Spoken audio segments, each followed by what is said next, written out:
পড়ছিলাম দিও তোমার মালাখানি কলমে আফসানা আশা পর্ব সংখ্যা ৮ এর প্রথমার্ধ। মাহমুদ ফোন করলো রাত ৯টার পরে। কথা না বাড়িয়ে সোজাসাপটা জানতে চাইলো, আপনার যদি আপত্তি না থাকে আরেক কাপ কফি খেতে পারি আমরা। রুচি অপ্রস্তুত হলো। মাহমুদ বুঝতে পারলো ওর সংকোচের কারণ। ভদ্রভাবে বলল, আপনি খুব অনেস্ট, এই জন্যই আপনাকে জানবার খুব আগ্রহ বোধ করছি। ফর্মাল ব্রেকআপ হয়নি বলে প্রাক্তনের প্রতি আপনার দায়বদ্ধতা প্রমাণ করছে ব্যক্তি জীবনে আপনি খুব লয়াল। রুচি, আমার কাজ টাকা পয়সা দেন দরবার নিয়ে। অনেক দেখেছি আমি, যারা সততার মূর্তমান উদাহরণ, তারাও সততা বলতে অর্থের আদান প্রদানের স্বচ্ছতাকেই বোঝান। মানুষ হিসেবে অন্য একটা মানুষের প্রতি, ইমোশনের প্রতি, সম্পর্কের প্রতি সৎ থাকাটাকে গুরুত্ব দেন না। কিন্তু আমার কাছে একজন মানুষ হিসেবে ট্রান্সপারেন্ট থাকাটা অনেক সিগনিফিকেন্ট। আপনাকে আমি সেই রেয়ার প্রজাতির একজন মানুষ হিসেবে কাউন্ট করছি। আপনাকে আরও জানতে পারলে আমার জীবন পাঠে একটা অমূল্য চ্যাপ্টার যোগ হতে পারত। একটা বড় শ্বাস নিল মাহমুদ। একটানে বলল, আপনি মুভ অন করতে চাইছেন। সম্পর্কের এই ট্রানজিশনাল পিরিয়ডে অবশ্যই আমাকে সময় দেওয়াটা আপনার জন্য অ্যানোয়িং, ওভারহেমলিংও। আপনি সময় নিতে পারেন, আমি অপেক্ষা করব। রুচি স্বগোক্তি করল। অপেক্ষা? এতদিন অপেক্ষা করতে পেরেছি। আপনার মতো চমৎকার একজন মানুষকে জানবার জন্য আরও কিছুদিন নিশ্চয়ই অপেক্ষা করতে পারবো। আমার কোনো তাড়া নেই, আপনি যতদিন লাগে সময় নিন। তারপর এই যে আমার ফোন নম্বর থাকলো, I am just a call away. Phone রাখতে রাখতে রুচি ঘেমে উঠল। আসলেই ওভারহেমলিং সব কিছু। বিভিন্ন রকম আবেগে বিহব্বল হয়ে গেল। রাতে ঘুম এলো না সহজে। ছুটির দিন বিকেলে বিছানায় গড়াগড়ি করে নিচ্ছিল রুচি। রুলি এলো অত্যন্ত থমথমে মুখ নিয়ে, যেন টর্নেডো বয়ে গেছে ওর উপর দিয়ে, এতখানি বিধ্বস্ত দেখাচ্ছে। রুচি আতঙ্কিত হয়ে লাফ দিয়ে বিছানা ছাড়লো। ভয়ার্ত গলায় প্রশ্ন করলো, কি হয়েছে রে? কার কি হয়েছে? আম্মু কই? মইন বাসায় নাই? ছিল তো, কোথাও গেছে? ওর কিছু হয়েছে? রুলি কাঁপছে, ভোঙর গলায় বলল, আপু মুখটা ধুয়ে একটা জামা পাল্টে নে, আর চুলটা আঁচড়া। মানে কি বলছিস আবল তাবল? তৌহিদ ভাই আসছে। তৌহিদ এসেছে? বাসায় বসতে দিয়েছিস? ওনার মা ভাইও সাথে আছে, মিষ্টি আনছে, ফলের ঝুড়ি দেখলাম, আর মনে হয় তোর জন্য শাড়ি টাড়ি, জানি না, মনে রেখার শপিং ব্যাগ দেখলাম, এই জন্য আন্দাজ করেছি। রুচিকে কিংকর্তব্যি বিমূঢ় দেখালো। বিছানায় পা তুলে আসন দিয়ে বসলো রুলি। তাড়া দিল, জানা জামাটা বদলে আয়, আম্মু নাস্তার ব্যবস্থা করছে। মইন ওদেরকে দেখে খেপে গিয়েছিল। আম্মু ওকে ঠেলে ওর ঘরে ঢুকিয়ে দিয়ে বাইরে থেকে দরজা লাগিয়ে দিয়েছে। আমি এখানে এসেছি, ওরা একা বসে আছে। খুব বাজে একটা সিচুয়েশন। তুই কুইক রেডি হ। আমার মনে হচ্ছে ওরা প্রপোজাল নিয়ে এসেছে। প্রপোজাল মানে? বিয়ের প্রপোজাল। তৌহিদ ভাই মনে হয় ওনার মাকে রাজি করিয়ে এনেছে। কর্মদিবসে প্রায় ঘুম ভাঙতে দেরি হয়ে যায়।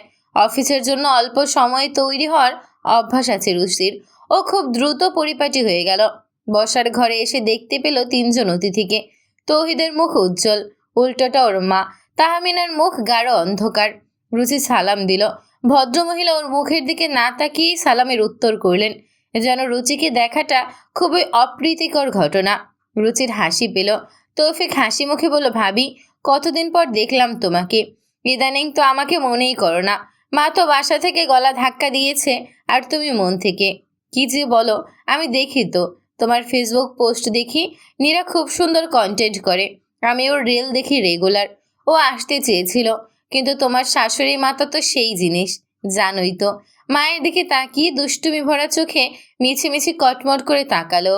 তাহমিনাকে খোঁচা দিয়ে বলল, জননী আমার, স্বর্গ হতে গড়িয়সী সে জননী। তিনি হঠাৎ ঘোষণা দিলেন নীরার সাথে এলে তিনি এখানে আসবেন না। অজ্ঞতা বউ রেখে অসহায় এতিমের মতো এলাম। আগেই বলে রাখছি, বিয়েতে এইসব ট্যাফও চলবে না। একটা মাত্র ভাবির একমাত্র দেবর আমি। আমার বউ যদি বিয়েতে না থাকে, তোমার শ্বশুর বাড়িতে আমি আগুন দেব ভাবি। মনে থাকে যেন, এই বিয়ের আমিই কর্তা। তৌফিকের কথার ভঙ্গিতে হেসে ফেলল রুচি। তৌহিদের মুখেও মৃদু হাসি। পরিবেশটা সহজ করে দিয়েছে তৌফিকের মাজারু কথাবার্তা। টুকটাক কথা বলতে বলতে জাকিয়া আর রুলি চলে এলো। অল্প সময়ে বেশ ভালো নাস্তার আয়োজন করে ফেলেছে। জাকিয়া বললেন, রাতে কিন্তু খেয়ে যেতে হবে, আমি রান্না বসিয়ে দিচ্ছি। তাহমিনা হাত নাড়লেন, না না, আমি খাবো না। আমি সব জায়গাতে খাই না। ওই নিজের জন্য দুটো ভাত জ্বালিয়ে নি। ওতেই আমার হয়ে যায়। আংটিটা পরিয়ে দিই তাড়াতাড়ি, তারপর আমার উদ্ধার হোক। উনি যে নিতান্তই দায়ে পড়ে এসেছেন সেটা ধামাচাপা দেওয়ার কোনো আগ্রহ নেই তার, বেশ স্পষ্টই বুঝিয়ে দিলেন। জাকিয়া মৃদু হাসলেন। আচ্ছা, দেখব না খেয়ে কিভাবে যান। প্রথমবার এসেছেন, এসব হাবিজাবি খেয়ে আপনাকে যেতে দেব কিনা বলে রুচিকে ডাকলেন। তুই 1 মিনিট আয় তো আমার সাথে। রুচিকে নিজের রুমের দিয়ে দরজা লাগিয়ে দিলেন জাকিয়া। ফিসফিস করে জানতে চাইলেন, তৌহিদ আসবে তুই জানতিস? রুচি নাবোধক মাথা নাড়ল। বুঝতে পেরেছি। জাকিয়া হুট করে মেয়েকে বুকে জড়িয়ে ধরলেন।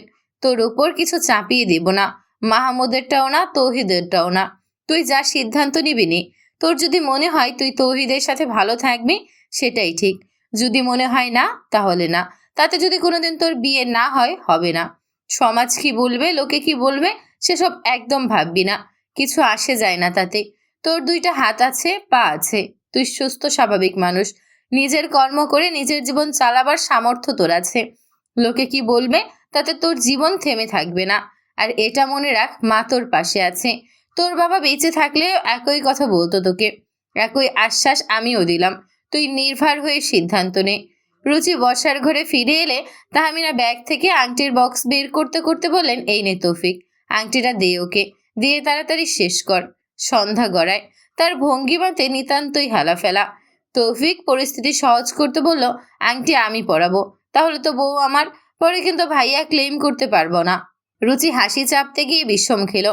তুমি এত দুষ্টু ছেলে তৌফিক, এরপর কিন্তু মার খাবে আমার হাতে। তৌফিক চোখ মারল। কি আর বলবো, আমাদের দেশে বিয়ে হয় ছেলের সাথে, এঙ্গেজমেন্ট হয় ছেলের মায়ের সাথে। সেদিক দিয়ে আমার জননী অনেক আধুনিক। সত্য ত্যাগ করে দিলেন হ্যাটস অফ আম্মাজান। তৌফিক স্যালুট দিল তাহমিনাকে। হাসতে হাসতে বলল, ভাইয়া, এই সুযোগ সীমিত সময়ের জন্য। বেশি দেরি করলে আমি কিন্তু ভাবির হাতে আংটি পরিয়ে দেব।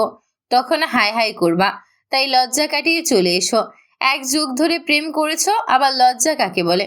এসো, আংটি পরিয়ে প্রেমটারে অমর করে দাও। রুচির হাসি হাসি মুখ থমথমে হয়ে গেল।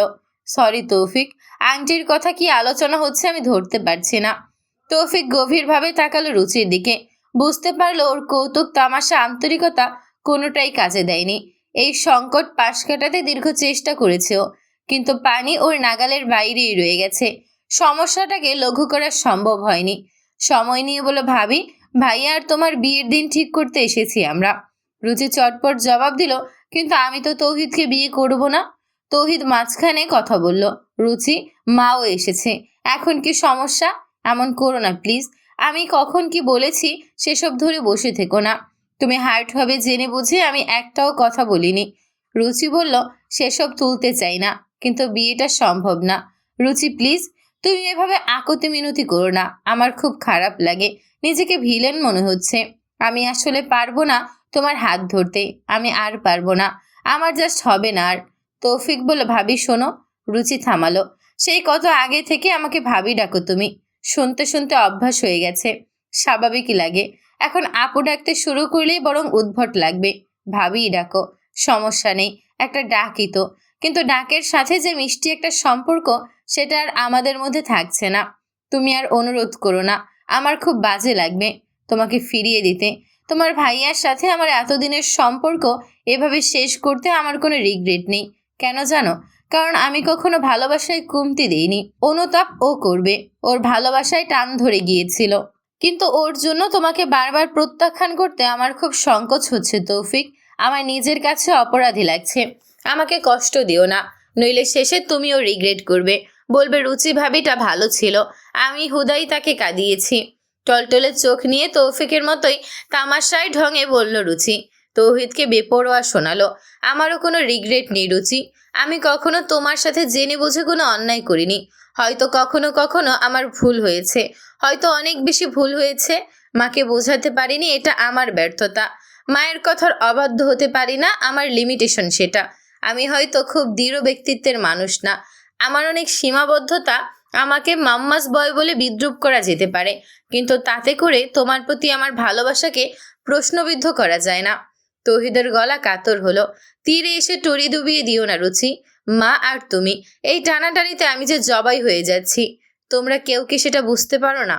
আমি তো মাকে ছাড়তে পারবো না, তোমাকে ছাড়াও নিঃশ্বাস নিতে পারবো না। প্লিজ রুচি, আমাকে দয়া করো। রুচি তৌহিদের চোখের দিকে তাকিয়ে বোমাটা ফাটালো। তৌহিদ, এত আবেগপ্রবণ ভাষণ দিও না। যখন তোমার অপরাধ আছে। ইট খোলার রোশনি আমার পরিচিত। প্রায় 20 বছর আগে আমরা পাশাপাশি বাসায় থাকতাম। রোশনির জন্মের কিছুদিন পরে আমরা এখানে চলে আসি। প্রতিবেশীদের মধ্যে একটা আন্তরিক সম্পর্ক ছিল, তাই কথাবার্তার আদান প্রদানও ছিল। রোশনির সাথে তোমার সম্পর্কের ঘনিষ্ঠতা আমি জানি। আর এত সাধু পুরুষ সেজো না তো। তোমার মুখে ভালোবাসার কথা শুনতে আমার খুব ইরিটেটিং লাগছে। You don't deserve me. Tauhid স্তম্ভিত হয়ে গেল। তৌফিকের মুখেও কথা জোগালো না। তার ভাই যে তলে তলে এসব কীর্তি ঘটিয়ে রেখেছে সেসব ওর জানা ছিল না। এখন কি করবে বা কি বলবে বুঝতে পারল না। নীরবতা ভাঙল তৌহিদ। চোখ না তুলেই বলল, ইট ওয়াজ জাস্ট এ ফিলিং রুচি, নাথিং মোর। একদম কিছু না।